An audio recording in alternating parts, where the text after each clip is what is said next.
The yields on the 30-year, you tweeted the levels we have not seen since 1998. Dalio tweeted earlier levels we've not seen since 2002. Whatever the year is, we haven't seen them in a very long time, and we're seeing the ripple effects here. Can you sort of walk us through what those dominoes are?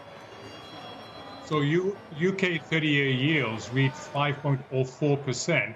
We haven't seen that level for a long time. They've moved 100 to 125 basis points in 3 trading sessions. So that's massive.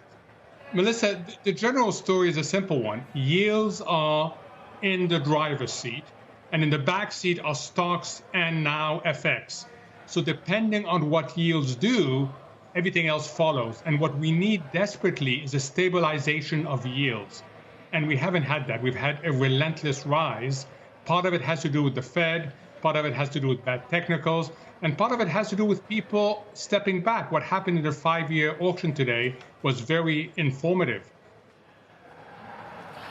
What does it tell us, Mohamed, that yields around the world are going higher all at once? That there's not a safe haven trade for, let's say, UK debt holders who are selling their UK bonds and seeking safe havens in other government bonds? We're not seeing that in the U.S. We're seeing bond yields spike here as well. Yeah, so it's different stories. I do think that in the case of the UK, in the case of Italy, there's a sovereign risk story there.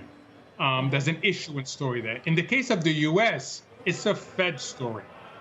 We've had a Fed that made mistake number 1, as you know, embracing transitory, falling way behind the curve. And now the market senses that we are in the second part of that mistake, which is the Fed has dug itself into another hole, this time by being hawkish and being unconditional, but looking at lagging variables. So what the market is worried about is this: the Fed will continue hiking and will go too far because it's looking at lagging variables. Why? Because it's trying to restore its credibility. And that is what's pushing yields up, especially at the front end in the US. And that's why the 5-year today was a really poor auction. And I will keep an eye on that because that has significant technical spillovers.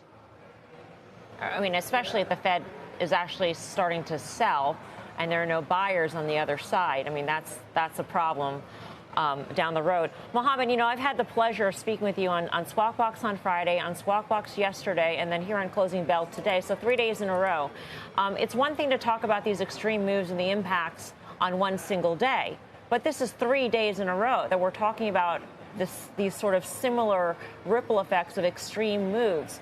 Do you feel any worse about the markets or the damage that is being done to the markets after 3 days of these sorts of movements that we've been watching, as opposed to just a single session?